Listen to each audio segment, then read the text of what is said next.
warga Depok terkonfirmasi positif terjangkit virus corona. Penularannya ini melalui terus Virus ini menyebar begitu cepat sampai ke semua belahan dunia termasuk Indonesia.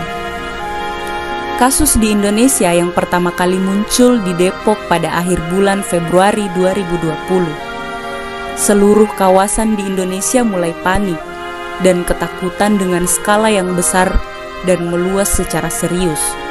Ditambah berita hoaks yang cepat pula tersebar di tengah-tengah masyarakat, termasuk Enrekang, salah satu kabupaten yang ada di Indonesia, dipengaruhi dampak tersebut. Kasus pertama teridentifikasi positif di Enrekang muncul pada awal 9 April 2020 di Kecamatan Alla, Desa Pana. Berita ini menghebohkan dan mendorong semua kalangan masyarakat melakukan berbagai macam aktivitas untuk menangani wabah ini, termasuk mendirikan posko-posko darurat seperti yang dilakukan oleh Pak Tasrif dan rekan-rekannya di Desa Taulo. Mulai dari pembiayaan posko, konsumsi penjaga posko, masker, itu 1.500 lembar, pakai dana desa. Relawan di sini swadaya, Pak. Seandainya kita uangkan itu 400.000, katakan 500.000 per hari kita pakai di sini, tapi itu relawan. Yang menjadi keluhan itu jam masuknya. Karena jam 6 kita patok mendesak maghrib, itu biasanya bilang sembahyang maghrib memang baru ke posko. Sementara posko sudah kosong. Tapi karena kita isi selalu dengan orang yang belum tugas, itu biasanya isi kalau anak-anak muda masuk sela itu untuk mengisi yang kekosongan. Hal ini juga sama dengan yang dilakukan oleh Desa Bolang tak jauh dari Desa Taulo. Ya, untuk permasalahan atau persoalan yang sering terjadi di posko, ya selalu lewat, biasa terlalu buru-buru, jadi tanggapannya ke posko biasa beda lagi. Biasa dikucilkan juga orang-orang di posko karena biasa dicerita, tapi kan namanya juga untuk kebaikan bersama. Mungkin belum dipahami ya bagaimana masyarakat menerima dengan adanya posko yang diperadakan oleh desa setempat dan pemuda. Yang menjadi kendala selama ini yaitu biasa ada yang tidak menerima tuh pada saat pertama-tama dibuat posko, karena mungkin kurangnya juga edukasi terhadap masyarakat tentang COVID-19. Melakukan sosialisasi atau edukasi terhadap masyarakat supaya pemahaman mereka tidak terlalu panik. Kan sekarang kebanyakan masyarakat terlalu panik karena mereka tidak tahu bagaimana cara mengatasinya, jarak yang mesti dihindari untuk menghindari virus tersebut. Desa yang lain seperti Mata Alloh juga melakukan hal yang sama. Jadi alhamdulillah di wilayah Desa Mata Alloh, kami selaku pemerintah desa telah berbuat untuk mengantisipasi atau melakukan langkah-langkah sebagai pencegahan penyebaran virus ini. Yang pertama adalah kami telah menyediakan alat cuci tangan setiap rumah tangga di Desa Mata Alloh. Yang kedua, kami telah mendirikan posko untuk penyemprotan setiap warga yang masuk dan mewajibkan semua warga yang masuk harus cuci tangan. Bagi keluarga yang masih ada di luar dan ingin masuk ke Desa Mata Alloh, nantinya akan dijadikan ODP dan dihimbau kepada ODP untuk mengkarantina secara mandiri dirinya dan untuk sebisa mungkin tidak bertemu dengan keluarga. Jadi reaksi masyarakat yang kami perhatikan selama ini, mereka juga sangat cemas dengan adanya penyebaran virus ini. Oleh karena itu, setelah kami membuat posko, warga Desa Mata Alloh sudah betul-betul mematuhi apa yang telah dianjurkan oleh pemerintah. mereka sudah bersedia untuk cuci tangan setiap saat, kemudian menggunakan masker ketika keluar, kemudian menjaga jarak dan lain-lain sebagainya.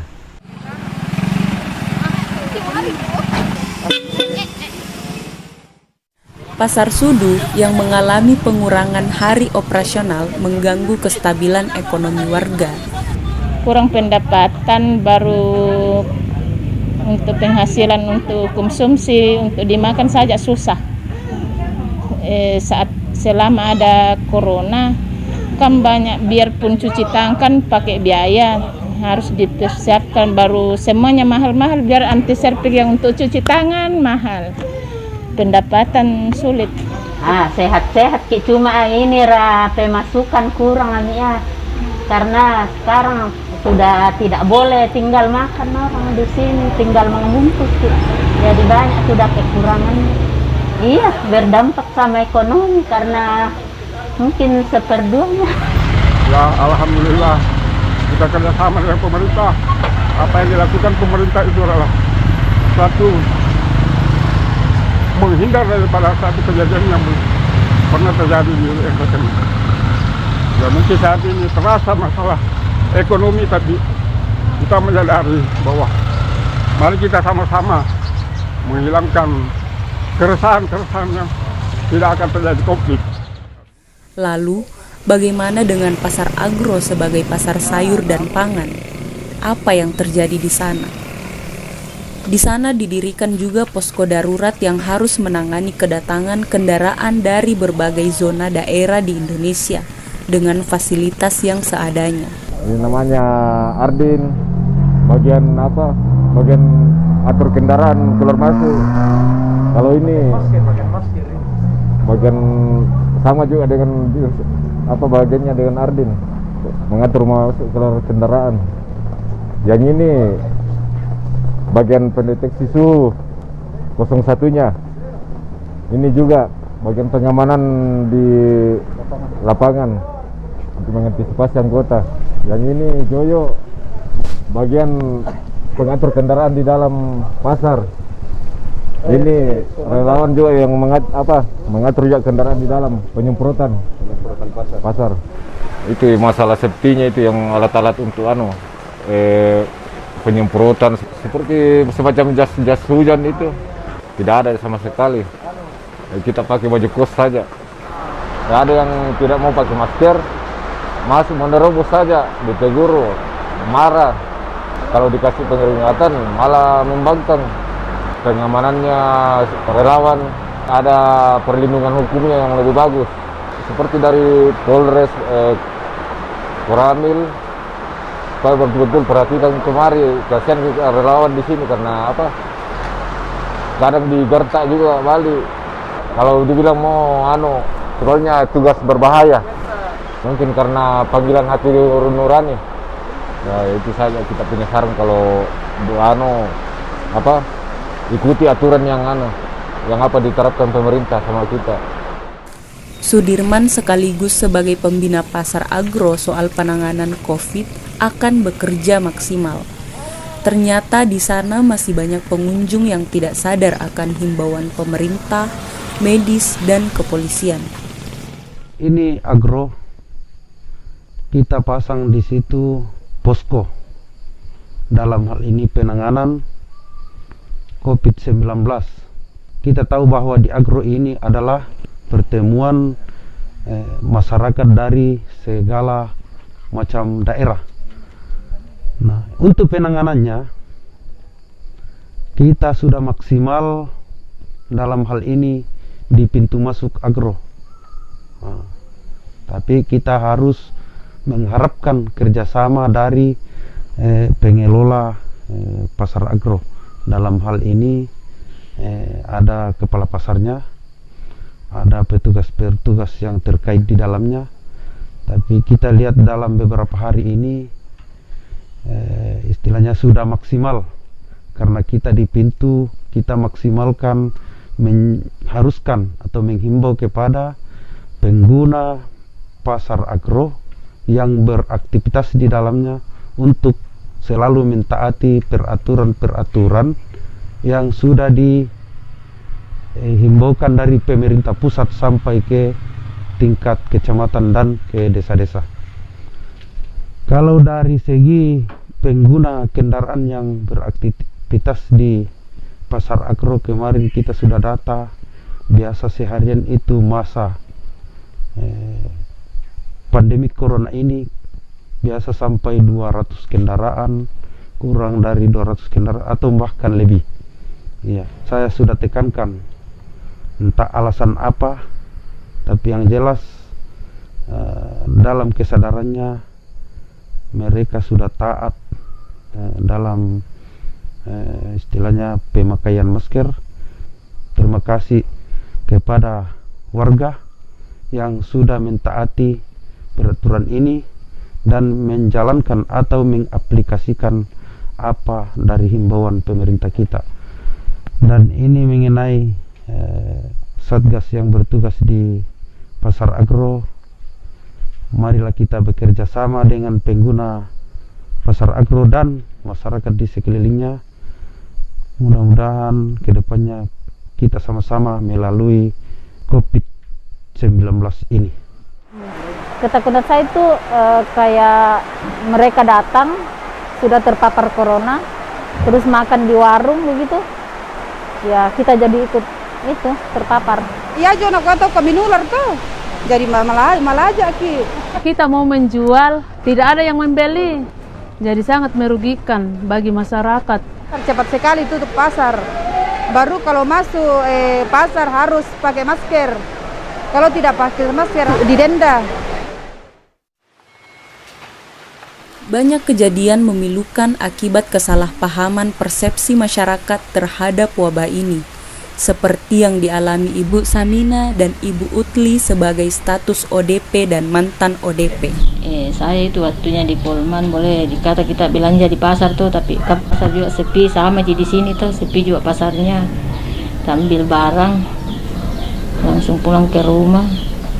Hari Jumat beli barang, hari Sabtu kembali ke di sini. Nah itu yang satu empati, yang ada dulu cerita orang bilang ada anak pesantren dari Jawa kena corona di sana tuh, tapi dia kan berjauhan, dia di Majene, kita di ini di Polewali. Baru kita sampai di sini, saya ditanya dengan ini apa, ini anu desa di sini yang kerja di kantor desa tuh bilang, jaga jarak dulu Bu, jangan dulu keluar, langsung ke mandi, nggak usah dulu pergi di tetangga-tetangga. Saya nggak pernah keluar, di rumah terus begini, nggak pernah keluar karena tetangga kan takut, jadi kita juga tahu diri tuh bilang oh iya betul. Ini tetangga semua curiga tuh, kayak takut mendekat, takut ini bicara sama kita gitu lah, bicara tapi ya jarak jauh, kayak macam tetangga ini tuh kita duduk saja di situ bicara, tapi ada yang takut sama sekali, macam itu penjual di situ tuh dia takut sama sekali, tapi kita kan biasa-biasa jadi rasa tuh, tapi yang tetangga ini takut karena dia bilang baru dari Polmas tuh, tapi saya ke Polmas cuma 1 hari saja, pergi saja ambil barang pulang. Tapi kan kita di perjalanan berapa kali diperiksa, disempro, dites itu suhu badan, kayak gitu. 3 kali kalau saya tidak salah. Karena perbatasan mulai masuk di Polman, pulang lagi di Polman di perbatasannya tuh sampai ke di perbatasan Pindrang dengan Nendre kan periksa lagi. Tapi suhu badan begitu sih. Sama juga waktu kita turun di Polmas kembalinya juga begitu juga suhu badan 33 suhu badan sampai di sini. Kita lagi di perbatasan ini masuk di Taulo lagi disemproki lagi sampai di sini, langsung mandi, buka semua pakaian, langsung cuci baju. Ini dalam berapa hari sudah ada 1 minggu dari Polmas tuh. Ini tetangga masih takut, tapi saya kan biasa-biasa, dianggap biasa sih. Tapi cuma tetangga ini yang kayak ragu-ragu, karena dia bilang keluar kabupaten tuh, begitu. Anakku juga itu kan masih kecil tuh, dia ke rumahnya tantenya disuruh pulang, nggak usah ke sini dulu, di rumah saja dulu tuh. Jadi kita tanggapi saja, ini tetangga bilang oh ini tetangga semua takut, dia takut tuh karena dia bilang dia dari luar kabupaten ini. Tapi saya itu waktu ke sana saya kira tidak ini tuh, ternyata sampai ke di sini takut orang. Ya kayak ya begitu, kayak sakit hati gitu karena bilang ini orang kenapa begini tuh. Bilang lem perasaannya ini orang karena biar bicara sama kita, biar ketemu sama kita kayak menghindar. Begitu, itu saja perasaan bilang lem betulin tetangga semua. Tapi ya mudah-mudahan dia tidak ambil hati tuh, cukup saja ini karena kita diisolasi 14 hari tuh, anunya pemerintah bilang 14 hari. Nah ini saya baru 1 minggu dari sana, karena saya dulu datang hari Sabtu jam-jam 1 saya datang dulu. Sampai sekarang baru ini sudah berubah sekarang karena orang sudah bicara sama saya tuh, tidak terlalu ini, tidak terlalu takut gitu. Saya bilang keendaan ini. Karena saya juga masih tahu diri tuh, bilang tidak boleh dulu pergi di tetangga duduk-duduk apakah ya bicara, tapi ya begitu nih, tidak kayak dulu tuh, kayak menghindar. Tapi saya juga mengerti, bilang ya tidak apa-apa kalau dia ini tuh, karena saya juga baru datang.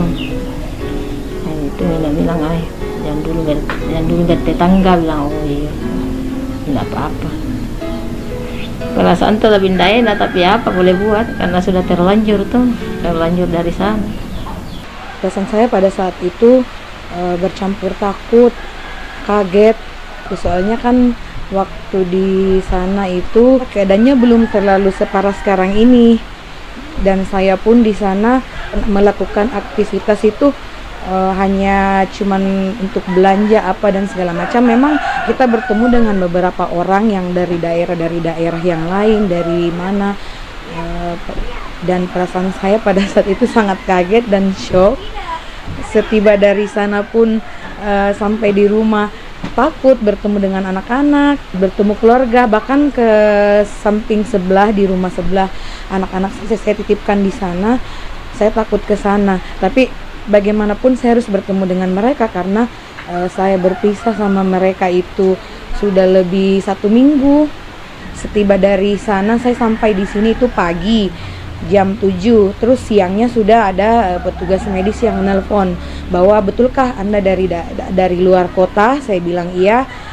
Dia menjelaskan tentang apa tujuan mereka akan datang ke rumah saya. Jadi setelah itu saya tunggu beberapa menit, mereka sudah tiba dan mereka bertanya tentang keperluan saya ke sana. Dan setelah tiba di sini saya diperiksa suhu tubuh, tekanan darah, dan beberapa pertanyaan yang memang untuk mereka jadikan program pemeriksaan. Setelah itu mereka memeriksa itu, alhamdulillah semua normal, suhu tubuh saya normal, suami saya juga normal, dan mereka memantau lewat WA ya, WhatsApp, bagaimana keadaan saya setelah beberapa jam ke depan, beberapa hari. Pertama kali saya datang itu memang petugas medis itu datang, otomatis kan pada tetangga mohon maaf ya, tetangga lihat, otomatis mereka berpikir saya sudah ODP. Setelah itu beberapa hari kemudian saya sudah mengkarantina diri mandiri di rumah, tapi pada saat 5 hari ke depan saya harus keluar dengan tujuan memang hal itu saya lakukan harus saya, nggak bisa diwakili dan siapapun, harus saya. Jadi saya ke sana, saya nelpon ke tim medis, oke, Anda bisa keluar tapi dengan jangka waktu hanya segini, dengan berapa menit. Pas saya dari sana saya kan kehabisan bahan untuk makanan di rumah, jadi saya singgah di pasar. Pas saya di pasar kan kebetulan kita tinggal di lingkungan pasar. Pas sampai di pasar ada orang teman yang berteriak mengatakan, di laparan mo ko, am bisa ba mesun di laparan ko. Perasaan saya pada saat itu sangat terpukul sekali karena ini pasar. Otomatis orang-orang di sekeliling mengira mungkin saya apa, saya kenapa, karena saya itu seperti di penjara. Pada saat itu karantina mandiri saya sudah berjalan karena kan 14 hari 2 minggu ya. sudah berjalan beberapa hari, anak saya keluar main. Karena kan yang mengkarantina diri saya cuman saya sama suami saya. Anak saya main, pas ada temannya datang, mohon maaf ya buat tetangga, teman anak saya datang. Mereka sempat cerita di bawah, saya pas dengar dia bilang, Rido, bilang mamaku tidak boleh pergi rumahmu karena corona kade mamamu, begitu. Setahu anak saya, corona itu karena dia masih anak-anak, corona itu semacam penyakit yang mematikan, yang membawa kita ke kematian. Jadi anak saya naik ke rumah, dia bertanya, "Mak, corona kikadena mama?" Karena kan sebelum itu saya belum menjelaskan tentang apa itu corona kepada anak saya. Jadi saya langsung nangis dan mengatakan, "Siapa yang bilang begitu?" Anak saya bilang, mamanya si itu bilang, katanya corona ki. Memang betul anak Anda memang tidak boleh datang di rumah untuk main. Sudah betul cara Anda kasih perlindungan buat anak Anda, tapi jangan seperti itu karena termasuk mendiskriminasi anak saya karena dia kan tidak tahu. Anda bilang seperti itu ke anak saya sangat betul-betul pada saat itu betul-betul terpukul sekali karena memang betul kita harus dihindari untuk sementara waktu, tapi jangan seperti itu sama anak-anak. Harusnya mereka itu karena kan kita memang tidak boleh mendekat ke rumahnya, kan ada via WhatsApp atau apa, kita kasih semangat lewat itu. Anggi mi mam becu penawa tetap semangat ki, karena ini kan cuman untuk kita sendiri ji, karena penularannya sangat ditakutkan. Jadi memang kita harus memberikan semangat kepada mereka, jangan ditakuti, memang kita harus hindari, tapi jangan dikasih dikasih down gitu. Dari dampak sosial inilah tokoh masyarakat tergerak untuk mengambil peran dengan membentuk forum pencegahan COVID Kecamatan Allah yang di dalamnya tergabung petinggi instansi dan pengusaha. Sebenarnya bentuk kinerja forum ini dia tidak serta-merta, dia hanya bisa menyesuaikan apa hal-hal yang bisa dilakukan sebaik mungkin untuk menghadapi sebuah perubahan yang tidak pernah kita sangka. Contohnya selalu mengadakan komunikasi yang intensif terhadap pemerintah setempat, baik itu kecamatan maupun kabupaten, serta kepolisian, tentara, serta pengusaha, rekan-rekan pedagang, dan para petani untuk memikirkan dan meyakinkan kepada kita semua untuk mengambil peran masing-masing dalam menyelesaikan persoalan yang baru betul-betul kita hadapi ini. Jangan kita pernah ragu menghadapi persoalan yang baru ini. Oleh sebab itu saudara-saudaraku, jangan pernah ragu dengan perjuangan kita, jangan pernah takut dengan persoalan ini, dan marilah kita optimis untuk senantiasa menghadapi persoalan ini, karena yakinlah bahwa kita punya kemampuan, kita punya adaptasi yang tinggi dalam menghadapi persoalan ini. Semua kalangan diharapkan kerjasamanya, baik itu swasta maupun negeri, untuk mengambil perannya masing-masing. Kepolisian sebagai pengayom masyarakat telah ikut terlibat aktif dalam mengambil perannya selama ini.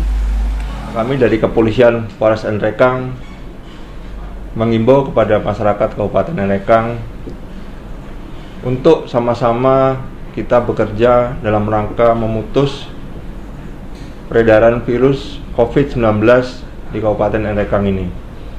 Dengan cara, marilah kita menggunakan masker pada setiap kegiatan kita. Yang kedua, marilah kita menjaga jarak apabila kita melakukan aktivitas. Yang ketiga, hindarilah berkerumun di luar rumah, dan marilah kita senantiasa hidup bersama-sama, beribadah, bekerja di dalam rumah kita masing-masing. Sehingga hal ini bersama-sama kita mengurangi peredaran ataupun mengurangi penularan virus COVID-19 khususnya di Kabupaten Nrekang. Sampai saat ini Nrekang untuk penyebaran virus COVID-19 cukup aman, namun kita juga harus mengantisipasi hal tersebut. Oleh karena itu, apabila himbauan-himbauan ini tidak diindahkan oleh masyarakat, maka tentunya akan mempercepat dampak penularan virus COVID-19 ini, sehingga beberapa hal mungkin bisa terjadi ke depan, dan prediksi-prediksi ke depan sama-sama harus kita antisipasi, sehingga harapan kami masyarakat bisa mentaati perkembangan yang ada guna memutus peredaran ataupun virus COVID-19 ini.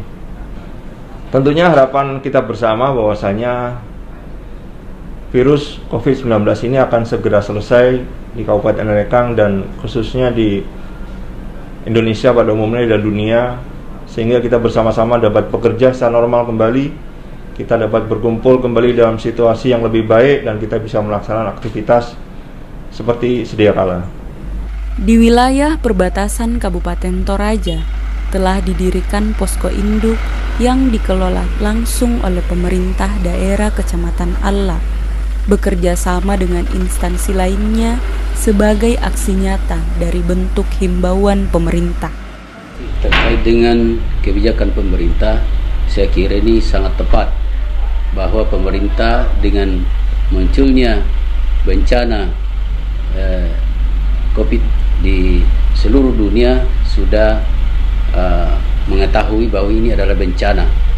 Oleh karena itu, pemerintah mulai dari pemerintah pusat sampai pemerintah provinsi, kabupaten, kota, sampai di tingkat yang paling bawah itu desa, secara terstruktur sudah dilaksanakan berbagai kebijakan. Kebijakan dalam hal regulasi saya kira ini sudah luar biasa, oleh karena ada beberapa keputusan presiden, instruksi presiden, peraturan pemerintah pengganti undang-undang, dan itu turunannya ke bawah adalah keputusan menteri yang terkait dengan penanganan COVID-19 ini. Sampai pada kabupaten kota merujuk kepada instruksi gubernur dan keputusan gubernur, bahkan surat-surat edaran ini sudah luar biasa dikeluarkan oleh pemerintah. Sehingga kami di tingkat kecamatan tidak bisa membuat regulasi, tetapi hanya bisa menindaklanjuti apa yang telah menjadi prosedur tetap atau protap yang disampaikan mulai dari pusat, provinsi, kabupaten, kota, bahkan sampai di tingkat desa. Saya kira ini adalah permasalahan kita semua.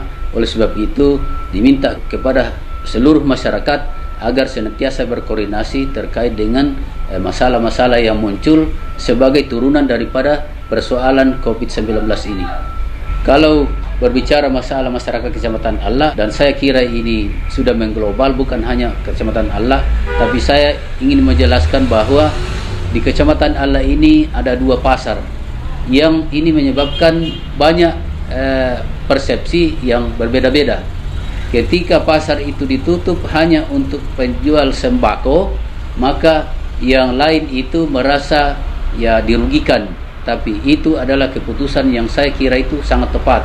Oleh karena kalau penjual-penjual non sembako ini tetap buka, maka ini menjadi masalah di belakang hari karena banyak orang berkumpul di toko itu. Padahal kalau non sembako, walaupun ini toko sepatu misalnya atau toko ya peralatan-peralatan elektronik, walaupun itu tidak terbuka, masyarakat tidak membutuhkan dalam waktu yang dalam keadaan yang seperti ini. Tapi kalau bahan pangan, tentu kita kan tahu bahwa ya semua bahan pangan ini menyangkut hayat hidup orang banyak. Saya kira ini wajar kalau harus tetap dibuka. Kebijakan pemerintah ini mendapati respon pro dan kontra dalam masyarakat terkait pengaruhnya terhadap aspek ekonomi. Memang COVID-19 ini telah meneror semua orang. Apa sebenarnya COVID-19 ini dan bagaimana penanganannya menurut pihak medis?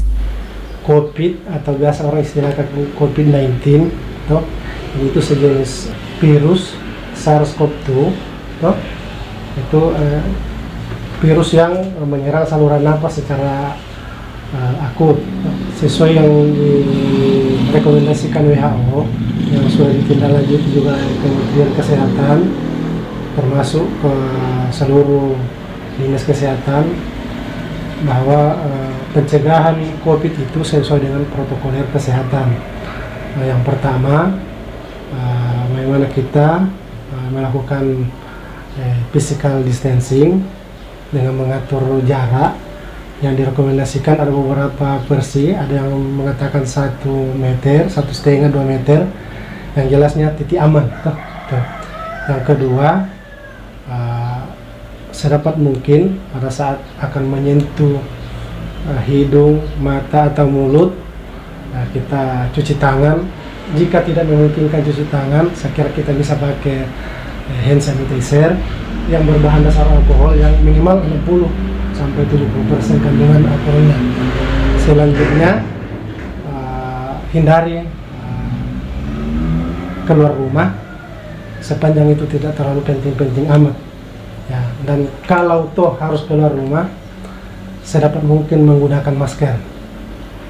Ya, kenapa? Karena proses penularan ini di samping kontak erat juga lewat droplet, itu lewat cairan tubuh, apakah lewat bersin atau lewat cairan pada saat kita batuk. Karena terus terang ini dampaknya sangat serius juga, menimbulkan stigma buruk ke masyarakat. Nah, seharusnya itu kita minimalisir. Jadi pertama kita harus menjelaskan COVID ini yang sebenarnya, jangan bias di masyarakat bahwa COVID ini bukan aib. Ini harus dipertegas, COVID ini bukan aib, tapi penyakit yang disebabkan oleh virus. Jadi seorang penderita baik itu ODP, PDP maupun terkonfirmasi sebaiknya tidak perlu dikucilkan. Harusnya kita memberikan dukungan, baik itu dukungan moral, dukungan logistik dan lain sebagainya. Nah, ini yang menjadi fenomena karena dengan adanya COVID ini justru menimbulkan stigma buruk, baik itu yang terkonfirmasi ODP, OTG maupun PDP. Gitu.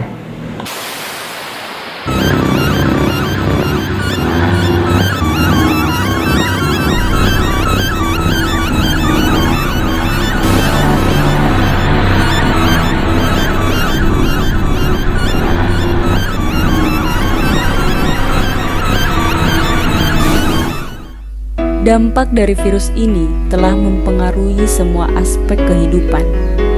Yang perlu kita tanamkan adalah COVID-19 bukanlah aib, melainkan sebuah virus yang menyerang sistem pernapasan. Saling kerjasama dalam penanganannya dan tetap menjunjung tinggi harkat dan martabat kemanusiaan. Semoga semua ini cepat pulih kembali.